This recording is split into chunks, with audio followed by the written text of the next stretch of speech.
I spent 40 hours going through every single NEBOSH IGC past paper released in the last 6 years, analyzing the examiner reports, the marking schemes, and the most common failure points. I did this to find exactly what trips up even the smartest safety professionals. Stay with me. This might be the most useful NEBOSH video you ever watch.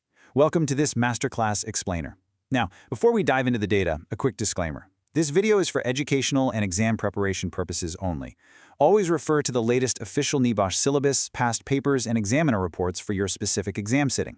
Today, we are decoding the NEBOSH International General Certificate, looking specifically at the new 2026 syllabus updates, and breaking down the hard truths straight from the examiner's desks. Let's get to work.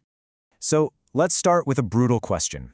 Why do incredibly knowledgeable, highly experienced safety professionals fail this exam? I'm talking about people who have been successfully running massive, complex sites for years. The truth is, candidates almost never fail because they don't know the safety theory. They know the theory inside and out. They fail because their exam technique is fundamentally flawed.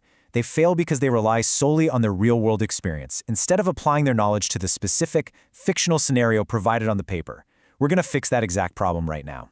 Here is the roadmap for today's masterclass. First, decoding the open book exam format. Second, scenario-based assessment strategies. Third, mastering the practical risk assessment. Fourth, avoiding common candidate errors. And fifth, highly effective exam preparation techniques. Let's start with Section 1, decoding the open book exam, and looking specifically at the critical 2026 syllabus updates. You have to know the new rules of the game before you can win it. The 2026 update introduces a highly anticipated unified structure. As you can see, the old units have transitioned into GIC1 and GIC2. You now need a 45% minimum passing grade on the theory exam, that's your GIC1, and a solid 60% on the practical GIC2. And here is a massive quality of life update for everyone watching. Both of these results are now streamlined into a unified release exactly 60 days after your assessment date. No more staggered waiting, no more anxiety drawn out over months.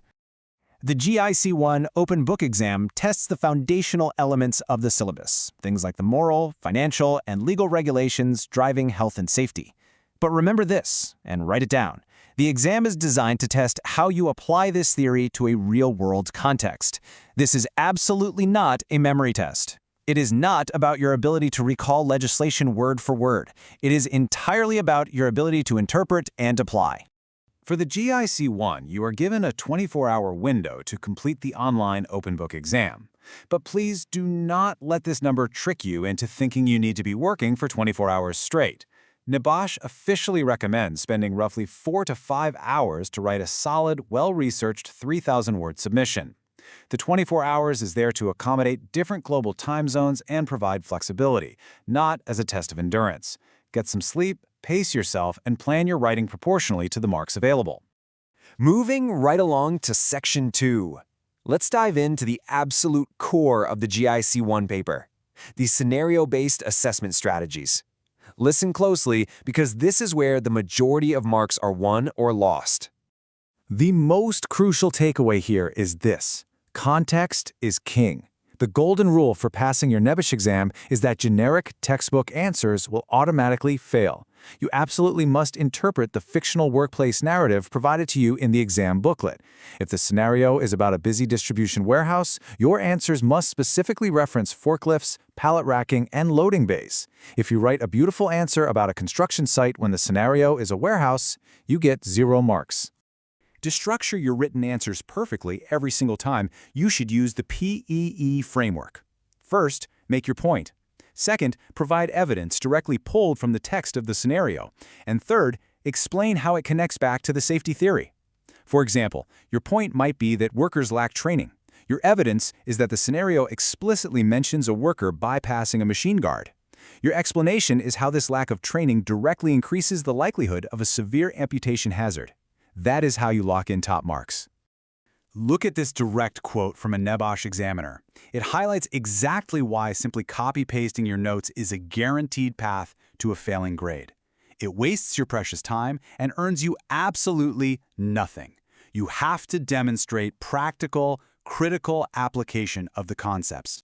You also need to pay incredibly close attention to the mark allocation on the paper. NEBOSH operates on a strict make a point to get a point basis. If you see a 15-mark question, that means the examiner has a checklist and is looking for 15 distinct scenario-linked points. Do not waste 20 minutes writing half a page of beautiful, flowing paragraphs on one single safety factor, because no matter how perfectly written it is, it's only going to score you one single mark. Move on to the next point. All right, let's transition to Section 3, Mastering the Practical Risk Assessment, officially known as the GIC-2. This vital report is due within 10 working days of your written exam. For the GIC-2, you are going to be assessing your own real-world workplace. The examiners have a strict rubric here. They want to see a minimum of 10 distinct hazards, spread out across at least 5 different hazard categories.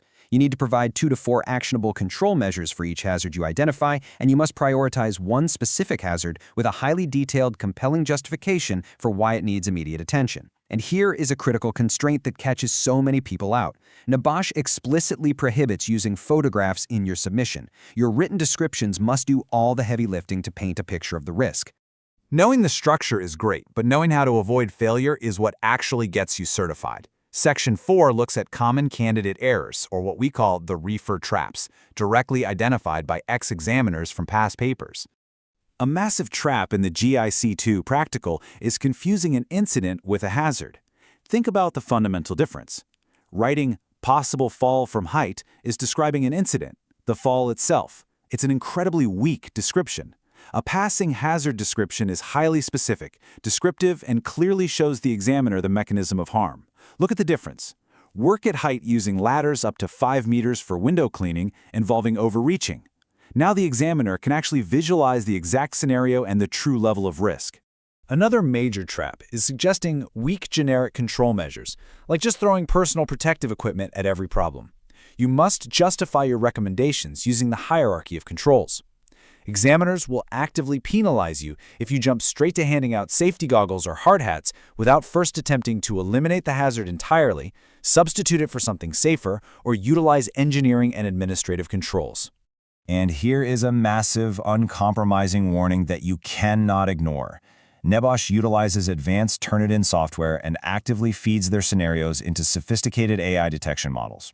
Do not use ChatGPT, Claude, or any AI to write your answers. In fact, don't even use them to tidy up your drafts. Even using tools like Copilot for basic grammar correction introduces AI linguistic signatures that will trigger an investigation. Your paper will be voided, and you could face a lifetime ban.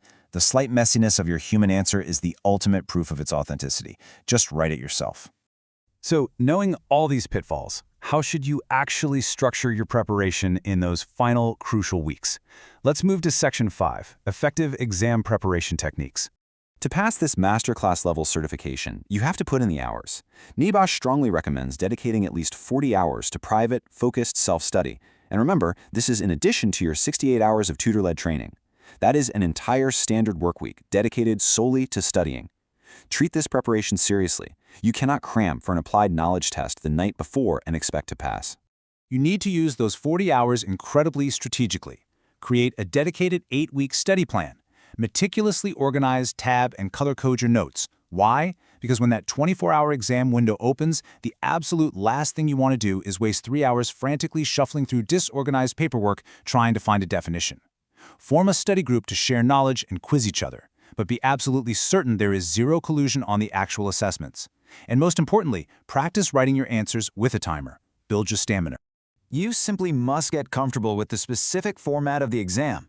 Downloading sample scenario-based question papers directly from the NEBOSH website is absolutely crucial to your success. You need to practice decoding NEBOSH's specific command words. There's a massive difference between the words outline, explain, and describe. Understanding those command words dictates exactly how much depth the examiner is expecting from your answer, and it's where underprepared candidates bleed marks. Which brings us to our final thought. The NEBOSH IGC is a rigorous, globally respected standard that demands far more than just rote memorization. If you're watching this, you likely already have the core safety knowledge in your head.